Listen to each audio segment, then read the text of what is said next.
Hi, my name is Hannah, and today's video is brought to you by the Financial Wellness Office. In today's video, we are going to be talking about Greek life and Greek life affordability.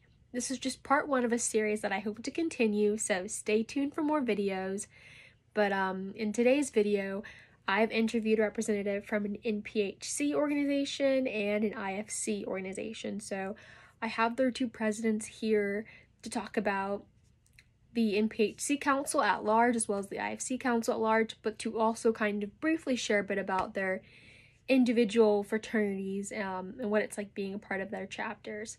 So I asked some questions regarding Greek life affordability and paying for it, as well as just general questions about like what do they enjoy, what's the best part about being in a frat, and like what are some life lessons and more.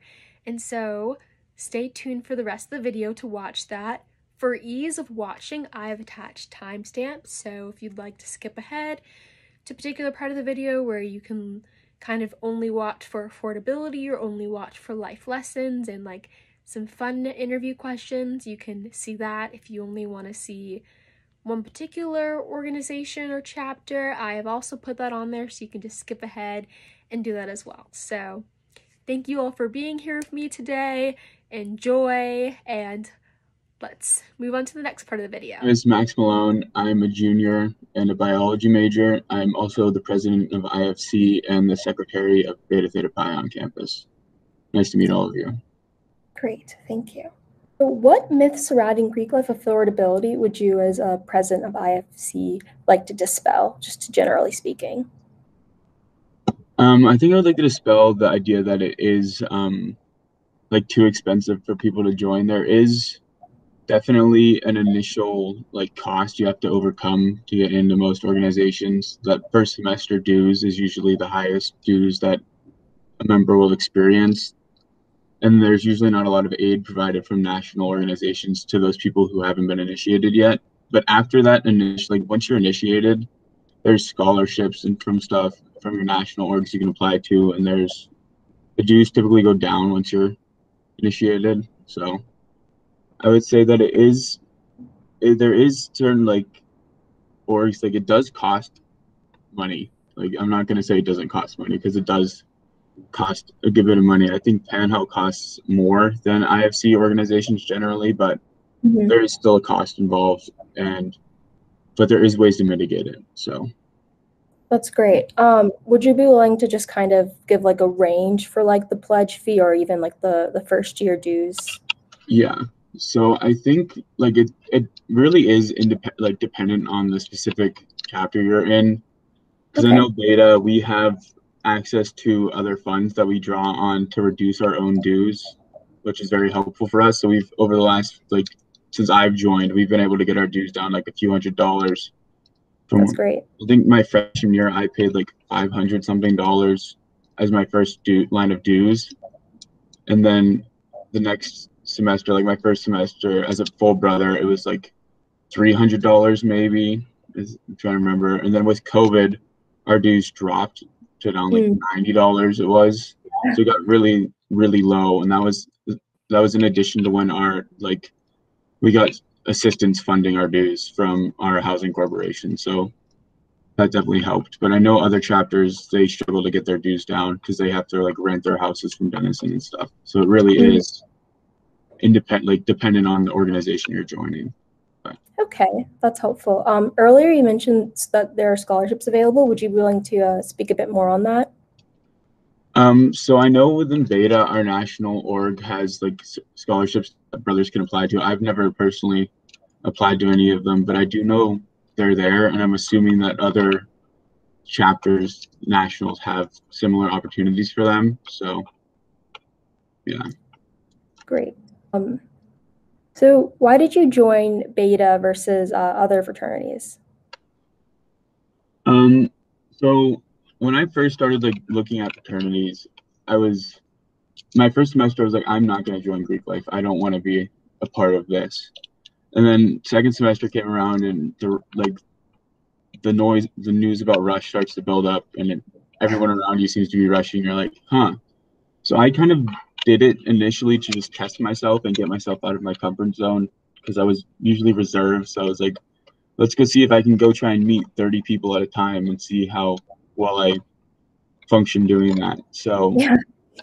that was like the first thing that got me into it. And then I knew there was a few orgs I was like looking at. I knew Beta was known as like the more academic and stuff, but I don't know if that's, I don't want to like perpetuate myths surrounding like certain orgs anymore. Like, but that at the time I was like, this seems like a good group of people. They were one of the only ones that I like seemed to mesh with, the guys there. I went to dinner with a few of the brothers and my roommate. We got along really well. So I was like, I mean, this seems like the place I want to join. I didn't really experience much for the other organizations, but they each have their own thing that draws people in. So, and I just kind of ended up there. But It's fair. Do you have a favorite memory? I think one of my like favorite memories would be just the process of becoming a member during that like new member education process, when you have like that group of 10 other guys in your grade or who are going through the same process with you, and you get to bond with them over that. And it definitely helps you form friendships within your own class that I really appreciated. And I enjoyed doing and I enjoyed learning about the history of my organization and just seeing what the older people had to tell me. I enjoyed learning about like their own experience at college, because you really is a great opportunity to meet people from each different like graduating class. You get a lot of life experience from them. So Very true. Is there an amount of money that you'd recommend or that you notice that people typically set aside to participate in Greek life? So when I first went in, I had no idea how much it was going to cost. I just thankfully had built up some savings from working the summer before. So I was like, okay, I can pay that $500. And they told me it would go down after. And typically now I try to set aside like at least $300. I'm like, that seems like a safe amount of money. If it's a little bit over that, I will get more money. But I think $300 is typically where I try to keep it, just to feel normal. But I do know other, like I said, the cost depends on like the organization really. So I don't know how much other people in different chapters would set aside, but I know I try and set aside like around 300. I think that might be a good number for other people. I don't know. But No, that's helpful. Thank you. And then you mentioned like life lessons from older members. Do you have any life lessons or like big takeaways that you've learned just as a result of like being a part of Beta?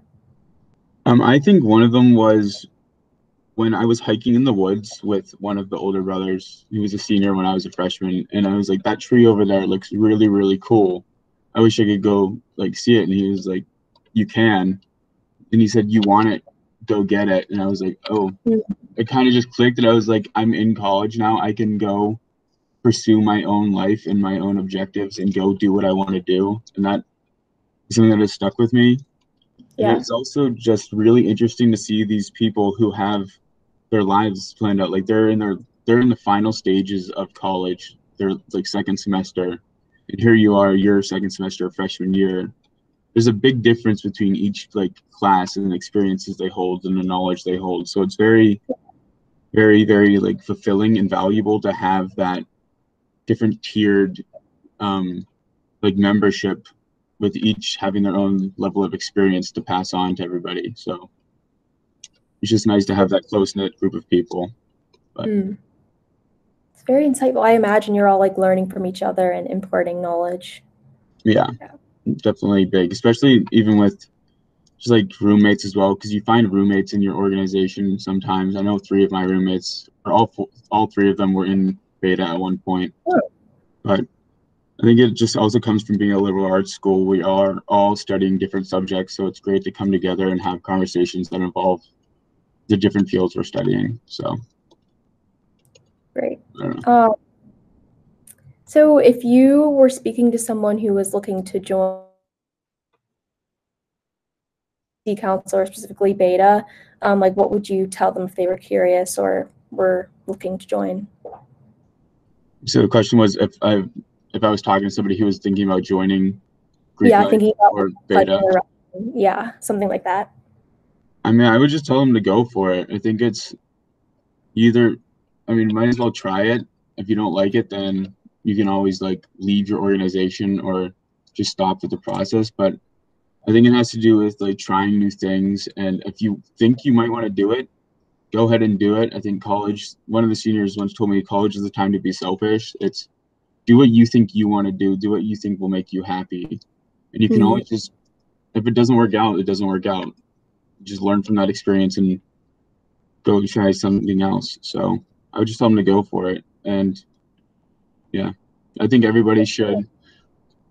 I don't know, because I also think Greek life isn't for everybody. It's definitely like I've seen people who just like my one roommate dropped because he's just like, this wasn't for me. And I was like, I totally get it. It's a very unique thing, and there's no like right or wrong decision in terms of joining or not joining. Is this the best thing for you as an individual? And if it isn't, then you'll find other ways to have a great time on campus. There's tons of other resources and organizations on this campus looking for new members, looking to build the same relationships that we have in our Greek life organizations. So Very fair. You just, like you said earlier, it's the time to try new things and figure out what you like. Exactly. Could you name, I guess, one or two like biggest like overall pros and then one or two cons? Two pros. I think one pro is that like immediate group of people that you now get to know. Like as a second semester freshman, getting to like start being in contact with an organization that has 30 other people in it from all different grades really gives you that diverse group of people that you can kind of now base your like social circle off of, because you your friends and then their friends show you that like it just allows Very you true. gives you like an origin to start expanding your own network on campus, I guess. Another pro I think would be the opportunity for personal growth. I know when I first joined, I was, like I said, I was quiet and reserved. And then the stuff I would have to do in terms of like giving speeches and stuff and running for positions definitely helped me come out of my shell and become better at speaking publicly. So that's how I got to my like position as IFC president. Is basically like I if you asked me if I would see myself in this position freshman year, I would have been like, there's no way I would be in a position like that where I have to communicate so openly and be so involved with everything. But here I am, and I enjoy it a lot. And I'm happy that I had that opportunity to grow into this type of person through my organization. So Wow. I think those are two pros that I definitely see. I think a con, everyone would agree, is the cost is definitely, or just like having to pay for it is annoying, but Yeah. it is what it is. It's not so expensive that I wouldn't ever want to do it again. I see it as worth it. It's yeah, the cost is something that I always grapple with. I'm like, I don't know, why is this cost any money? But say so. Another negative. Let's see, a con. I don't know. I don't really see many cons. I guess one would be like there is a negative connotation around Greek life within like larger society. So I think that's definitely a con, but I think that's also a pro because you get to, if you join, you get to work towards dismantling that and building up a better organization than when you like first joined, and help reinvent these orgs so they're not steeped in their like history of all of the negativity that they're associated with. So I think it is another opportunity to give new life to something that was once deemed negative. But yeah. Like that. As new people join and as times change, the connotation can change as well. Yeah. No one said it Definitely. had to stay the same way all these years. It can constantly change. Definitely. Those were really all of my questions. Is there anything else that you think that you would like for people to know? Well, I noticed you had like one question, like what is the rush pledge fee for your council? And, like what is the average monthly dues fees? And that one kind of confused me because I was like, IFC, we don't charge. You don't have to like pay money to rush for our orgs. I can only speak for IFC. And there's three other like super unique councils on this campus in terms of Greek life, and then they all do it their own special way. Okay. But you don't. I know in IFC you don't have to pay to rush You just can sign up and do it, and then you pay whenever you like join an organization. But there's no initial cost to like even search for joining one, which is really, really nice. Because I was like confused as to which ones required that. So yeah. Don't. I think we just charge our member chapters, like we have a year annual fee, which is like a due, but because we have to pay a national organization, we have to pay like the National Interfraternity Council or the North American one. Hi everyone, I'm Jeremiah Mills. I'm the NPHC president. I'm also a member of Omega Sci-Fi Fraternity Incorporated. Great, thank you. So what myths surrounding Greek life affordability would you as a president like to dispel? I would definitely say like you're paying for friends. I know that's a myth that is pretty common.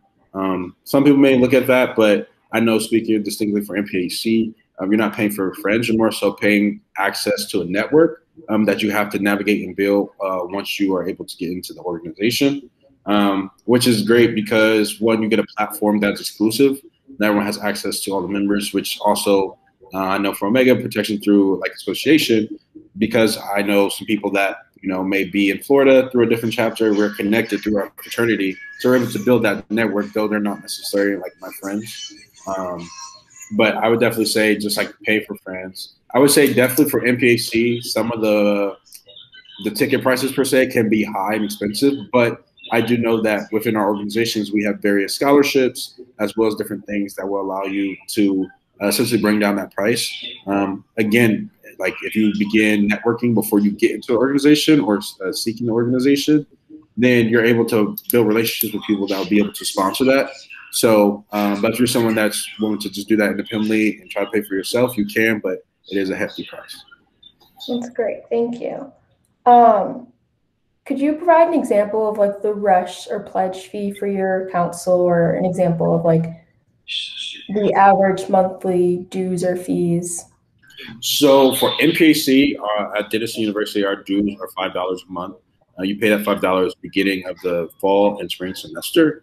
As far as chapter dues, those vary. Not too sure. Those would be more so questions specific to the presidents of those organizations. That's great. Thank you.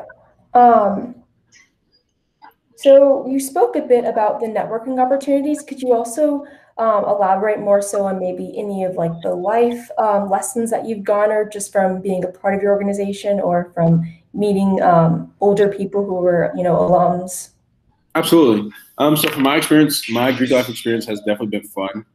Definitely, I would say more business oriented. Personally, that's just because that's how I decided to treat it and what I was seeking. I definitely say when you get in Greek life, there's ways to go the route of being completely social, or you could, be completely business, but it's best to be well-rounded. That's how you meet a lot of your connections. Personally, for me, when I first crossed, which I did Greek life at OSU, so my chapter is Iota Psi with the OSU Greek life. There's not a charter at Denison for Omega. Hopefully, somebody will have that maybe initiative to want to do that. But definitely, that's where I crossed. After I crossed, I was made chapter president. I was elected amongst my chapter brothers to be chapter president.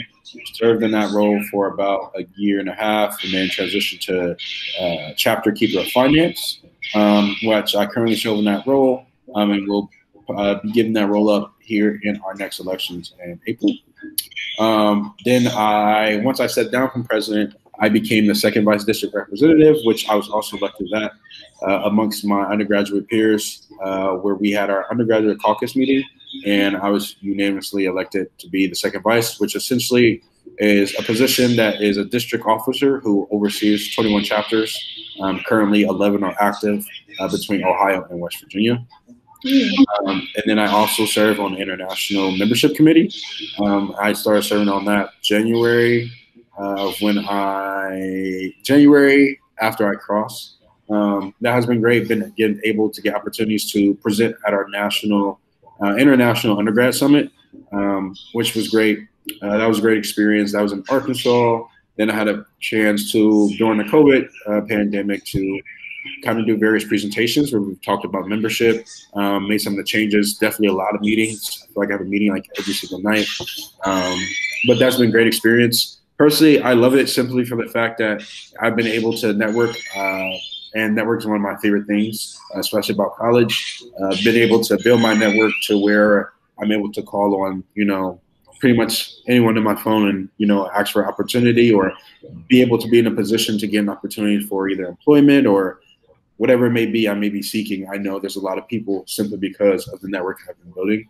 I feel like that's crucial, and that's something you definitely must do, simply because, if you're seeking, as you graduate, seeking positions in like politics or wherever, you definitely want to have pool and connections. So being able to have people that who can vouch for you has been great.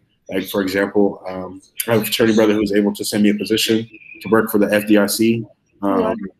So that's been great.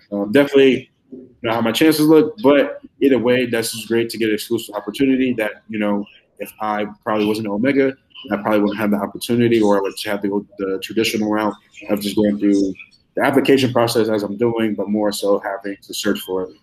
But overall, my experience has been positive. Some of the social side, that's been fun. I know some of the things that Denison has went to as a council, NPHC wise. We went to AFLB. I highly recommend going to that if you are able to get into NPHC. That was a great experience. One, it was just, I would say, a convention that had different programs that highlighted different parts of Greek life, and it had all 4 councils. So IFC, MGC, NPHC, and Panhell. That was great. Got to network with a lot of people there, and also just the social life was great. Socially, I think a lot of people definitely want to do NPHC undergrad because there's a more social aspect that you get to enjoy. I think one of the myths is now there's kind of a transition, hopefully from what I've seen, that I think undergrad experience now is, though it's social, I think COVID has kind of made everyone realize that you definitely got to be business oriented and have, not just focus purely on social, because it's easy to do that. But I think now I'm kind of seeing across Greek life that, people are becoming more business oriented. They're not just the traditional stereotypes of what these organizations rep. Which is good, because breaking a new stereotype and getting back to the back to originally what these organizations were founded for was for social justice as well as scholarship. And I feel like definitely there's times where these organizations may have gone away from that.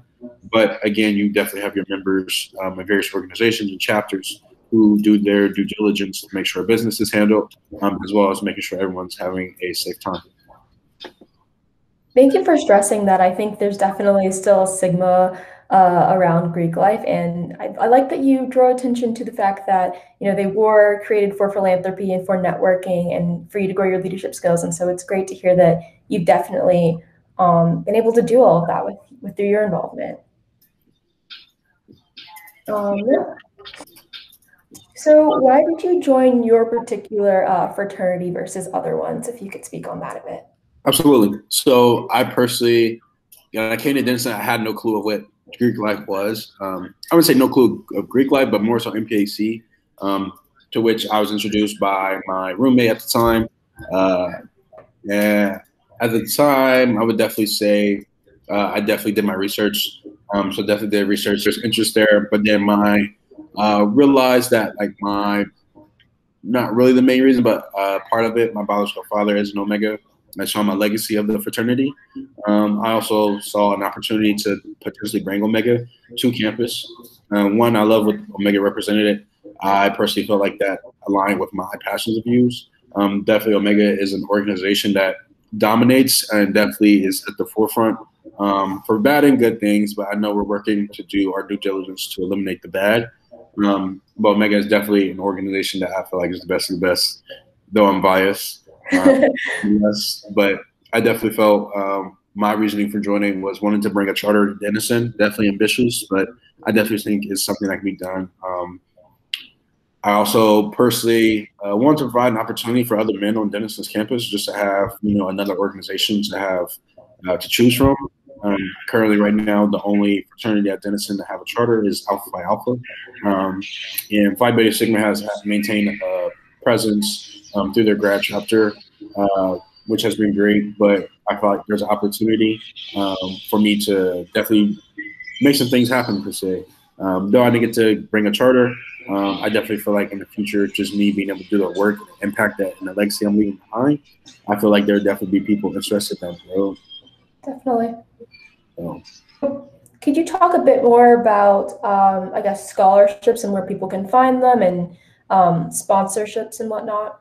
absolutely. So as far as seeking like sponsorships or funds for Greek life dues, again, that goes back to networking, just building personal relationships. I know every org is different. I know specifically for Omega, we don't necessarily have a scholarship or fund in place, but I know that again through personal networking, you're able to gather funds in order to seek that. I would definitely say I know NPHC doesn't do this, but I think IFC Beta does this, where they have like a scholarship for men, someone that demonstrates the principles of their organization, which is great. I know that's something that I think right now some orgs are working on to do. I think overall NPHC has a scholarship right now that we're working on. So we're trying to raise $25,000 for NPHC scholarship, essentially to make an endowed scholarship. If we reach the $25,000 within the 8 years, if we don't, that money will essentially be given to NPHC and used at our disposal. But we would really like to get this initiative on the ground because I feel like this is definitely important, and NPHC definitely makes an impact on this campus. But as far as just other resources of how to get in contact with like international or headquarters, you can find all national websites for all Divine Nine on the web. If you need access to that, please also email me, but I also will send that to you as well. Great, thank you. Do you have a favorite memory from your organization? Favorite memory? There's a lot. I think really my greatest experience was definitely AFLV. It was just nice because I was able to meet different brothers from across the nation, but also just different, NPHC was together, so there was different people from across the country. It was just overall a great time, definitely business oriented, a lot of laughs, a lot of knowledge. But it was an opportunity that I definitely recommend. I wish it was week long instead of 3 days, but nonetheless, it was definitely a great time. That's great. So what does the AFLB convention stand for? Is that a curveball? 1 second. Okay. Association of Fraternal Leadership and Values. Okay, great. Thank you. Okay, so for students who are thinking about joining or interested in Greek life, what do you think you would tell them? So for students interested in Greek life in general, one, I highly suggest doing research. That's just important. One, just to figure out what council definitely fits what you're looking for, and as well as the organizations within that council. And then after doing that research, I would suggest doing more research, especially if you're seeking to go to NPHC. One, because we're all distinct organizations, though we're all founded on service, scholarship, and social justice. We're all different. So I definitely recommend doing your research, talking to people. I think a big thing is if you are interested, discretion is big. So in NPHC, we feel discretion is big because one, that just goes back to one of our founders and just throughout our fraternity and sororities history. Discretion is important as we conduct business, just maintaining our secrets in order. I definitely feel like discretion has been a big thing because these organizations were definitely founded in a time period where they had to be discreet. So that discretion piece has always been part of NPHC, but it's also important because you don't want to disclose to anybody and everybody your interest per se, though you may be asking questions. You never want to go say, hey, I'm interested in joining, Omega Psi Phi Fraternity Incorporated. Don't recommend that, one, because it just disclosed, though you're interested, you never know what can happen. And that's just something that's frowned upon in NPHC. So discretion is definitely big. But definitely do your research. It's probably the biggest thing. And come to events. Events is the biggest thing. Ask questions, participate, become a recognizable face for members to just, being able to point you out, call you out by name. I feel like that's important just to establish your presence with anything you do in Greek life. Great, thank you. So those are all my questions, but is there anything else that you think you'd like to address or anything that you think should be talked about? But any questions you have for NPHC, definitely ask any councilman. Stop them, have a chit chat. We're still, though we have letters, we're still students. We're not like a separate group that is just elite for everybody. We're just able to multitask. We're very good at multitasking, so, and able to represent organizations. So anytime you see us, please don't hesitate to reach out. Great. Okay. Well, thank you.